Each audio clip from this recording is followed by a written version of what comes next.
Patients facing chronic kidney disease endure failing organs, but the actual cause of death often comes from a secondary, hidden threat: shattered bones and arteries that turn into brittle pipes.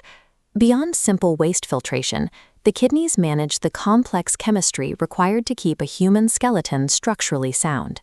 This process relies on the constant regulation of calcium and phosphorus, minerals that power our nerve impulses, trigger muscle contractions, and stabilize cell membranes. Because these elements are so reactive, the body must maintain them in an exact, delicate equilibrium. If this balance fails, the result is a systemic hormonal meltdown. To maintain that equilibrium, the body uses a triangular communication network between the gut, the bones, and the kidneys. The conversation is carried by three hormonal messengers: vitamin D, parathyroid hormone, and FGF23. Active vitamin D serves as the primary absorber. As you digest food, vitamin D plays calcium and phosphorus out of the gut and into the bloodstream. Parathyroid hormone, or PTH, manages calcium levels. If blood calcium drops, PTH recovers the mineral by signaling the kidneys to stop excreting it and the bones to release their stored reserves. Finally, FGF23 handles phosphorus. It binds to a specific kidney co-receptor called klotho, which triggers the kidneys to dump excess phosphorus into the urine. This three-way communication loop is the only reason our skeletons remain solid, and it is the first system to fail when the kidneys are damaged. The collapse begins as kidney tissue dies, and the organ loses its physical capacity to filter phosphorus out of the blood. As phosphorus concentrations rise, the body registers the backup as an emergency. As kidney function drops, the skeleton floods the blood with an exponential spike of FGF23, trying to force phosphorus excretion. But as kidney tissue dies, klotho receptors vanish. This massive, unbound FGF23 surge actively shuts down the kidney's ability to create vitamin D. In its singular focus on fixing the phosphorus problem, the body inadvertently stops the production of vitamin D, making it impossible for the gut to absorb calcium.